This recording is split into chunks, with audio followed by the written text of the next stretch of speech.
Ceci est un livre audio autogénéré par Google. Partie 1. La structuration de l'offre touristique. La structuration d'une offre touristique obéit pour une grande part à une logique économique aux multiples facettes, financières, industrielles et commerciales. Cette logique contribue au développement plus général du pays, qu'il soit un pays récepteur ou un pays émetteur de touristes. Dans la foulée de son rattrapage économique d'après-guerre, l'Europe est devenue le principal marché touristique. Dans la zone Asie, les Japonais se sont mis à faire du tourisme après avoir reconstruit leur pays dévasté par ce même conflit. À son tour, et après 10 années de croissance à 2 chiffres, la Chine est en train de s'imposer comme un acteur incontournable du tourisme international, à la fois en tant que pays émetteur et pays récepteur. En 2005, les recettes touristiques de la Chine s'élèvent à 96 milliards de dollars tandis que la fréquentation augmentait de 8% pour atteindre le chiffre de 120 millions de visiteurs étrangers. On compta cette même année 31 millions de touristes chinois. C'est dire si la Chine est déjà un acteur majeur du tourisme. Ces observations suggèrent que l'attractivité touristique est un produit de la croissance économique.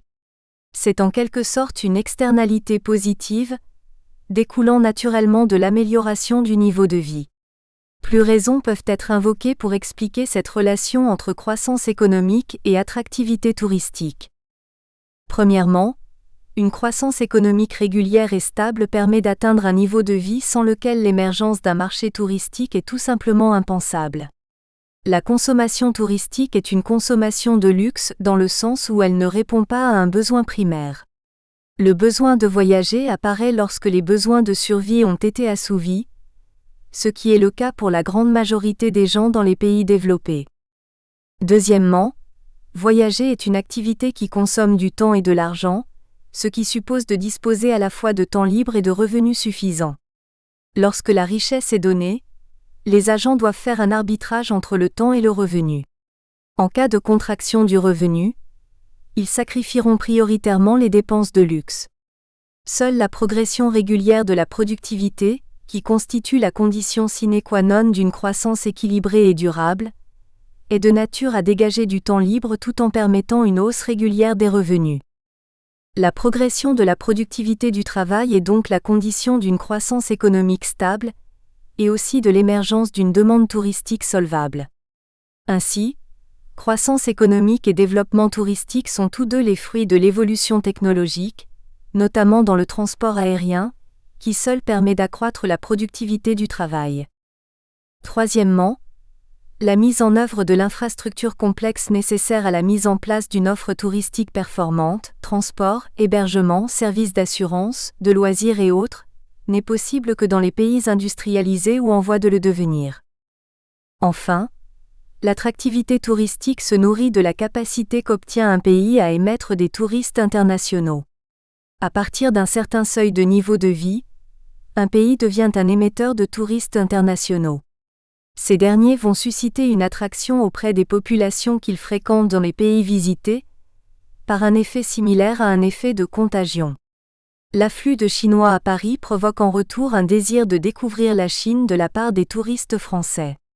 De la même manière que certains flux d'exportation peuvent donner naissance à des flux d'importation, le tourisme émetteur peut engendrer, sous certaines conditions, du tourisme récepteur.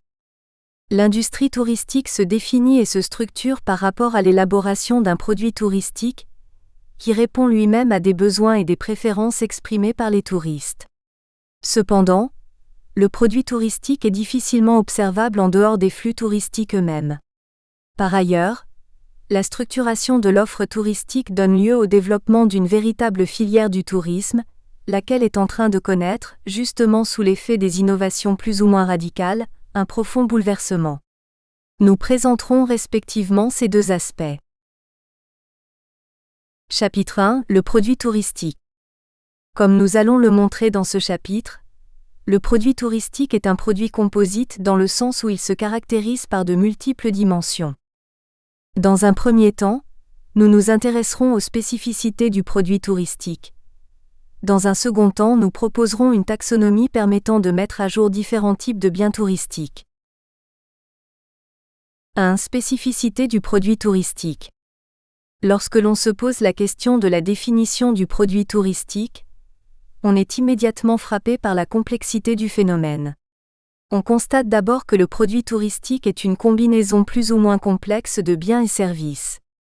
Certes, cette caractéristique n'est pas propre au tourisme.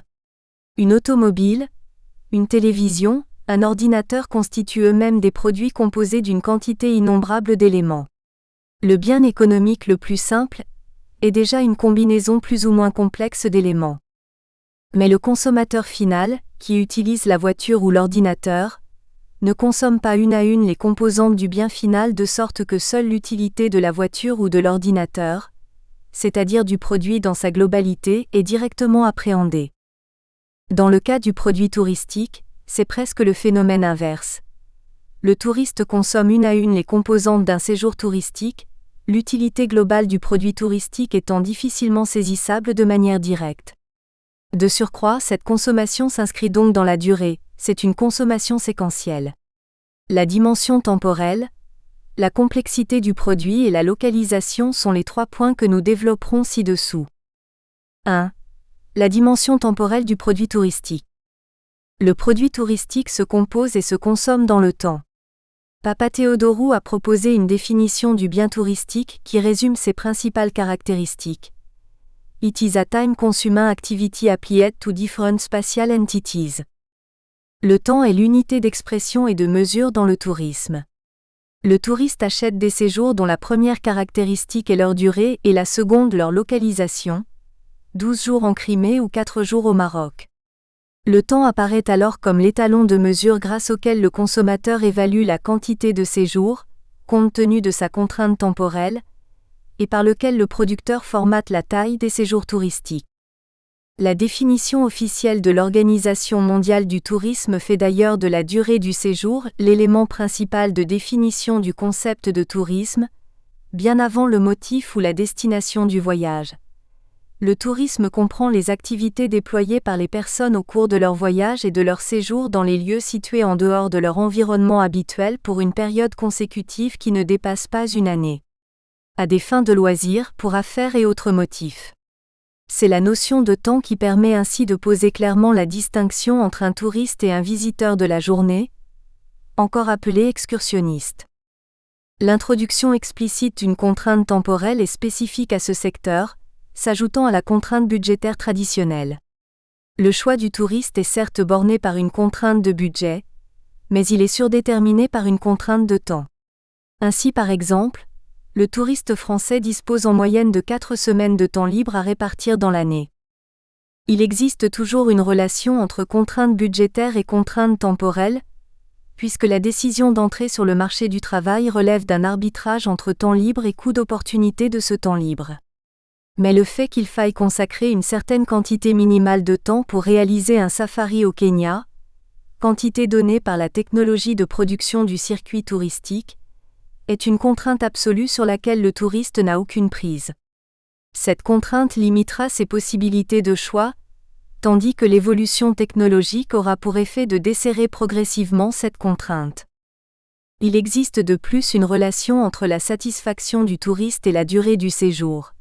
Bien qu'il constitue un monument historique remarquable, un touriste qui visite l'opéra de Lviv, très belle ville d'Ukraine proche de la frontière polonaise et patrimoine de l'UNESCO, ne consacrera jamais 3 jours à cette visite. À l'inverse, un touriste qui passe une semaine à la mer ou à la montagne pourrait rester 2 ou 3 jours de plus s'il n'était obligé de rentrer. C'est sur la base de cette simple observation que nous développerons plus loin notre taxonomie des produits touristiques. 2. Le produit touristique, un produit complexe. Le produit touristique X est un exemple de bien composite dans le sens où il constitue une combinaison particulière de plusieurs éléments que sont le transport T, l'hébergement H et les différentes prestations d'animation ou autres commodités P. 1. On remarque que le produit touristique combine des biens, comme les achats de souvenirs, et des services, comme le service de transport, d'hébergement ou d'animation, et c'est précisément cette combinaison de produits de nature hétérogène qui rend l'analyse du produit touristique et de sa valeur bien plus ardue. Une combinaison de produits, entrant dans la composition d'un produit final plus élaboré, définit un produit composite, ou forfait package, dans le langage des professionnels du tourisme. Cependant, si pratiquement tous les biens peuvent être considérés comme des biens composites, tous ne sont pas des biens complexes. C'est précisément le processus de consommation séquentielle du produit touristique qui en fait un produit complexe. En effet, l'équation 1 ressemble à une fonction de production. Mais dans une fonction de production, l'entreprise combine les facteurs de production, en mobilisant une technologie de production, afin de proposer un output final au consommateur. Ce dernier ne voit pas, ou n'appréhende pas directement la technologie de production qui est localisée dans l'entreprise. On dit que la technologie est une boîte noire. Dans le cas du tourisme, c'est le consommateur qui combine, au moment même où il les consomme, les différentes composantes du bien touristique de sorte que l'équation 1 décrit en fait une véritable technologie de consommation. Autant il n'est point besoin de définir un automobiliste pour avoir une idée précise de ce qu'est une automobile, autant il nous faut au préalable définir ce qu'est un touriste pour pouvoir appréhender les flux touristiques. C'est ce que propose la définition officielle de l'OMT, présentée plus haut. Il en découle que la séquence de consommation déclenchée par un touriste relève de la consommation touristique. De ce point de vue, tout bien ou service peut devenir un bien ou service touristique à partir du moment où le consommateur est identifié en tant que touriste. La théorie traditionnelle du choix du consommateur s'intéresse généralement aux biens simples. Le modèle de Lancaster constitue le point de départ de l'analyse théorique du comportement rationnel du consommateur en présence d'un bien complexe comme le bien touristique. Lancaster, 1966, Papatheodorou 2000. Dans ce modèle, les préférences des consommateurs sont définies par rapport à un ensemble de caractéristiques, le bien lui-même étant représenté par cet ensemble de caractéristiques. Aussi, plutôt que de comparer directement les produits entre eux, les consommateurs vont-ils comparer directement des caractéristiques. Ce comportement est d'autant plus rationnel que les caractéristiques ne sont pas irrémédiablement attachées au bien, c'est-à-dire si l'on a affaire à un bien modulaire. C'est le consommateur final qui va agencer lui-même les caractéristiques à travers un choix optimal, qui va définir la technologie de consommation. Rugg fut le premier auteur à appliquer explicitement l'approche de Lancaster en termes de caractéristiques au secteur touristique. Rugg, 1973. En fait, la caractéristique combinatoire du bien touristique s'exprime à deux niveaux. Au premier niveau, le produit touristique combine des biens et services privés avec des biens et services publics, c'est en quelque sorte un bien mixte. Au second niveau, le bien touristique se présente comme une séquence de produits et services marchands, c'est un package. Le schéma ci-dessous illustre ces différents niveaux de combinaison qui constituent le produit touristique. Figure 1, les éléments du bien touristique. Lorsque le touriste achète un séjour en gîte rural en Lozère, il va consommer une série de biens qui ont une valeur marchande. La liste de ces biens et services marchands, encore appelés biens privés dans la théorie économique, est bien connue. Les repas au restaurant, les nuits passées dans le gîte et les quelques souvenirs que le touriste se propose d'acquérir en sont les principaux. Mais, le touriste vient aussi en Lozère parce qu'il est attiré par la beauté des paysages, le calme de la nature et la variété de l'environnement. Ces biens qui n'ont pas de valeur marchande constituent des biens publics. La théorie économique définit les biens publics comme étant des biens dont on ne peut exclure personne de la consommation. Certes, l'entretien et la protection de la nature ou la mise en valeur du patrimoine naturel ne sont pas sans coût. Ces biens et services collectifs ne sont pas gratuits mais sont payés indirectement, via les taxes et impôts. Comme on ne peut exclure personne de la consommation de ce type de biens, on ne peut par conséquent faire payer directement la consommation des biens publics.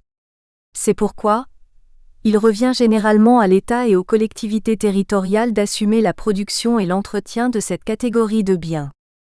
L'État, au sens le plus large, constitue donc un acteur important du développement de l'offre de produits touristiques, notamment par ses compétences spécifiques dans le domaine de l'aménagement du territoire d'une part, et dans la mise en place et l'entretien des infrastructures d'autre part. Il est essentiel qu'une composante du bien touristique ne se développe pas au détriment de l'autre, en prenant le risque de déclencher de dommageables effets d'éviction. En effet, On sait que la justification des biens et services publics est de décupler le rendement de l'investissement privé, externalité positive. Les entreprises sont incitées à investir dans un territoire doté d'infrastructures performantes et d'une main-d'œuvre bien formée. À travers la fiscalité, elles seront associées à cet effort d'investissement collectif dont les externalités positives profitent à tous les agents économiques. Mais on sait aussi qu'au-delà d'une certaine taille, l'État est caractérisé par des dysfonctionnements, envolées des coûts d'administration, blocages et rigidités, qui vont pénaliser l'ensemble de la collectivité alors que la montée des prélèvements obligatoires ou le financement de la dette publique évince l'investissement privé, agissant ainsi comme une véritable externalité négative, évasion fiscale, effet d'éviction, fuite des facteurs de production. 3. Une caractéristique spécifique, la localisation. Nous avons défini plus haut le produit touristique comme un ensemble de caractéristiques. Parmi ces multiples caractéristiques, une d'entre elles mérite toute notre attention, la localisation. La localisation peut être appréhendée à travers la notion de distance, tout en gardant à l'esprit que la distance n'a pas seulement un contenu géographique aux yeux de l'économiste. En effet, la distance peut aussi être psychologique, culturelle ou sociale. Les problèmes de localisation sont déterminants dans le secteur touristique. En effet, d'un côté, les attractions touristiques sont nécessairement localisées et ancrées dans un territoire. On parle de sites comme par exemple la Tour Eiffel. De l'autre côté, les marchés, c'est-à-dire les régions émettrices de touristes, sont eux-mêmes localisés. Par exemple, les touristes japonais ou américains. Traditionnellement, le problème du producteur consiste à combiner différents facteurs afin de fabriquer un bien ou un service qu'il mettra à la disposition des clients en échange d'un paiement. Ainsi, les acteurs de la filière pétrolière se chargent d'amener le pétrole en le transformant à la pompe. C'est alors que le produit va au client. Dans le tourisme, les sites touristiques sont localisés en un lieu alors que les touristes sont localisés en un autre lieu. Le problème du producteur, et cela fait partie de la conception du produit touristique et de la mise en place d'une offre touristique viable, est de déplacer le touriste lui-même. Les acteurs de la filière touristique se chargent d'amener les touristes sur les sites. Dans ce cas, c'est le client qui va au produit. Une ressource quelconque, notée X, devient un produit touristique, ou acquiert une valeur touristique, à partir du moment où un producteur déplace des clients potentiels en X. De ce point de vue, on dira que la destination X est caractérisée par une certaine attractivité. Les problèmes de localisation ont été appréhendés par les économistes, bien qu'ils aient reçu un traitement plus particulier. On doit à Hotelling d'avoir développé le premier modèle permettant d'expliquer le comportement de localisation et de fixation des prix par les firmes. Hotelling, 1929. Les modèles de localisation sont des modèles de concurrence monopolistique, dans lesquels les consommateurs sont sensibles aux différentes caractéristiques d'un produit, notamment sa situation géographique. Plus deux produits sont géographiquement proches, plus ils deviendront substituables, toutes choses égales d'ailleurs. À l'inverse, la distance entre les entreprises leur permet d'opérer sur des niches sur lesquelles elles occupent une position de quasi-monopole. De ce point de vue, la distance a un coût que prend en compte le consommateur quand il compare des produits identiques par ailleurs. Imaginons deux hôtels de même standing, 2 étoiles, proposant un service homogène. Considérons qu'ils se situent l'un en face de l'autre à la sortie de la gare d'une grande ville. Ces deux hôtels cherchent à se disputer une clientèle de passage, visiteurs ou affaires, en proposant le prix le plus bas possible. C'est une illustration typique d'un processus de concurrence à la Bertrand qui conduit les entreprises à proposer un prix concurrentiel, même si le nombre de firmes est faible. En effet, aucun hôtel ne peut monter son prix au risque de perdre toute sa clientèle au profit de l'hôtel installé en face. Et comme le nombre d'hôtels est faible, il est facile de se procurer l'information et d'établir une comparaison des prix. La prise en compte de la localisation apporte un éclairage intéressant sur les processus concurrentiels en montrant que, dans certains secteurs d'activité, l'intensité de la rivalité entre les firmes dépend moins du nombre de firmes que de leur proximité géographique. Enfin, parce que les produits touristiques sont en grande partie des sites localisés, la composante informationnelle constitue un aspect essentiel du comportement stratégique des producteurs. Le degré d'imperfection de l'information, qui place le producteur et le consommateur dans une relation asymétrique, sera en rapport inverse avec la distance qui sépare le touriste de la destination qu'il convoite. 2. Taxonomie des produits touristiques. Le produit touristique est le plus souvent une prestation ou une activité touristique.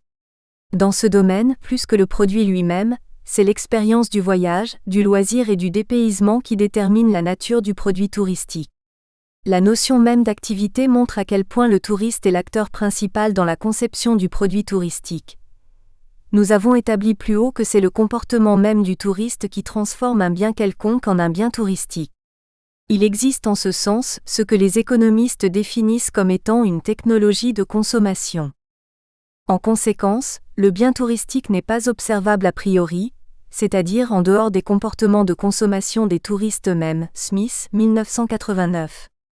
C'est pourquoi il nous faut introduire la notion de bien d'expérience pour établir la taxonomie des produits touristiques. Nous verrons que cette nature expérimentale, qui caractérise la façon dont est consommé le produit touristique, pose des problèmes informationnels d'où découle le modèle du piège à touristes. Enfin, nous verrons que l'expérience peut être de deux types. Active quand elle implique une participation des touristes, et passive quand les touristes interviennent uniquement comme spectateurs. Ces deux types d'expériences induisent à leur tour une nouvelle distinction entre les biens découvertes et les biens d'évasion. 1. La notion de bien d'expérience. Le touriste a rarement une appréhension totale et parfaite d'un séjour touristique tant qu'il ne l'a pas consommé, c'est-à-dire tant qu'il ne l'a pas expérimenté. Il peut donc difficilement retourner le produit s'il n'est pas satisfait, et peut encore moins tester un échantillon si ce n'est la lecture d'une brochure ou d'un guide dans une agence de voyage. On dit alors que le produit touristique constitue un bien d'expérience. Nelson, 1974.